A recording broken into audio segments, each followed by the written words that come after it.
Alright, what we're going to be doing is changing the trimmer heads on two different models of the STIHL Weedeater. It's the FS130R, FS100RX. As you can see, both of them get considerable use, and the heads are replaceable on these. And at the same time, I'll show you how to do the lubing of the gear head at the trimmer head itself. Both trimmer heads are the same, and they do receive a good bit of abuse because, of course, to make the thing feed, it has to be bumped on the ground or against a tree stump or whatever you have available, and it wears the whole head. So this whole unit is what needs to be replaced. Alright, I purchased the replacement trimmer head through Amazon, and it's identical to the one that I bought at STIHL. When I bought my replacement head, the first one from the STIHL dealer, it was about 50 bucks. This is the same identical head, $16 and change. This is going to be how you take the thing apart. To remove that trimmer head, flip it right side up, and you'll notice that there's a hole right here in the top of the head. The tool that comes with it is you can also use a screwdriver like this small Phillips, and you turn the head until you feel it drop down in there. Once it's in, then you rotate this thing counterclockwise like that.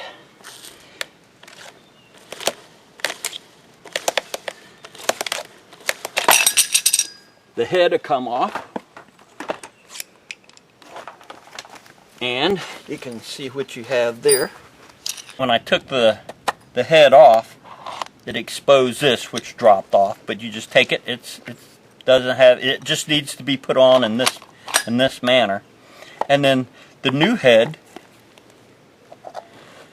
will screw right back on like so. Okay, now to make it tight, you just flip it back over. You take the tool on there, you can hear that click in the position, and then you take this and you just tighten it up. You don't have to make it real tight, but snug is good. That's the replacement. And as you can see the difference between the new head and the old head, how this one has been beat to pieces, and this one is the brand new replacement. Alright, to restring the head, it can be done on the machine itself by just flipping the machine upside down, but for ease I'm going to go ahead and just use an extra one that I have here that I've ordered.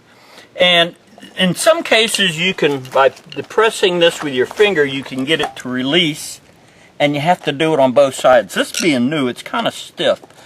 So I just take a screwdriver, put it in the slot there, and feed it up a little bit, and then go around to the other side and do the same thing. And as you can see, it'll pop up. The cover comes off, exposing the spool on the inside,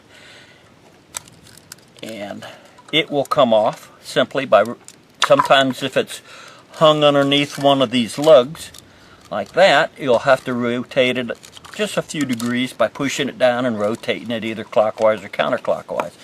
I'm going to respool this with a heavier gauge line that I bought. I do this by taking about 8 feet, maybe close to 9 feet, depending on how much you want to spool, to reel onto your spool. And as you can see, I've gone to a little bit heavier gauge line, and you'll take it, and there's directions showing you which way to wrap the line. So I'm going to go ahead, and you have to start with the top one, and you just insert it in there till it bottoms out, and then you start to wind.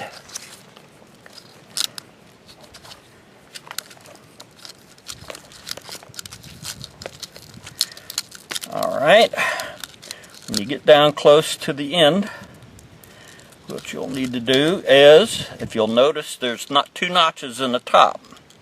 And I'm going to stop at this point and snap it in there, just to hold it in place while I start the other one. You do the same thing. You wind it in the same direction. It's fed into the hole, then you start in that direction and wind it.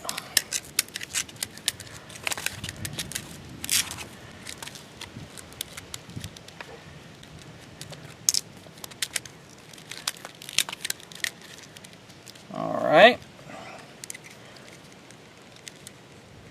You want to leave about 6 or so inches out and then snap it into place, like so. Then you simply take your head unit and the spool, you put it in and you rotate it until the lug down in here fits underneath one of the spacers. That allows you to take the line, then feed it out and out like so.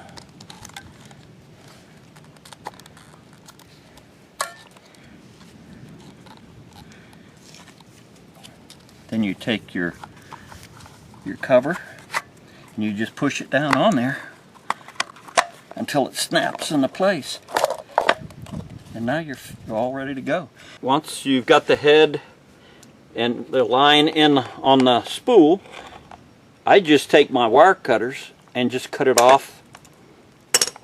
This is a trimmer that automatically cut it to size when you crank the machine, but I like to just go ahead and pull it out and cut it to that size, and she's re-spooled. The way this thing works is when you bump it against the ground or a solid object when you're cutting, you get the RPM just above idle, you bump it, which results in this button pushing in, which releases the spool and it feeds out. You can see that that fed out, you know, an inch, inch and a half right there.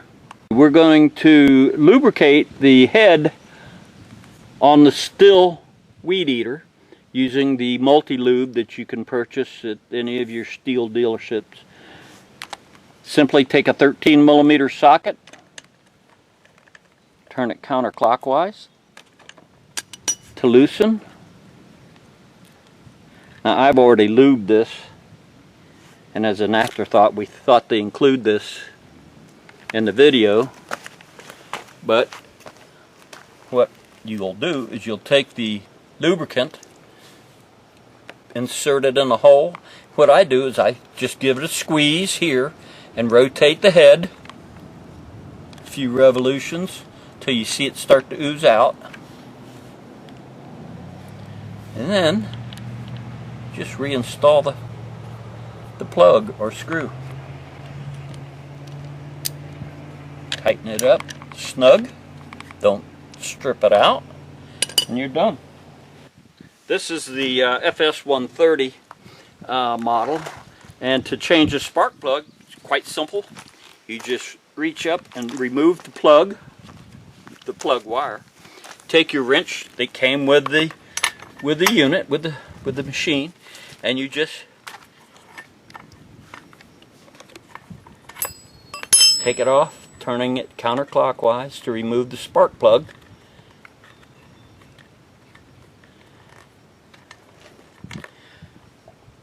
And this one here has an NGK plug in it, and to install it, it's just the reverse procedure.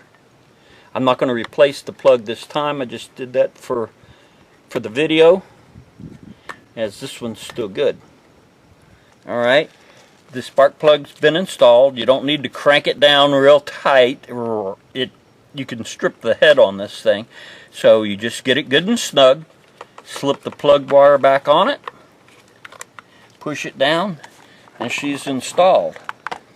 This time we're going to replace the air filter that's on top of the small carburetor, which is underneath this black cover. I purchased another kit off of Amazon, which includes a spark plug, 2 primer bulb replacements, and a fuel filter, and of course the air filter. To remove the air filter, just take your screwdriver and loosen the screw up counterclockwise. Lift off the cover and then pull out your old filter. Here's a comparison of the old filter, new filter. This is a STIHL brand. This is identical, probably made by the same company. And what I like to do is clean up any mess that might be there. Take my aerosol and give it a little bit of a spray.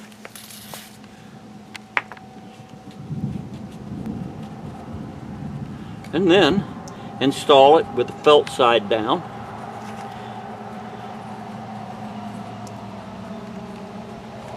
And that's basically done. Just reinstall the filter cover. Alright, don't make it too tight, but you do need to make it snug. Filter's replaced.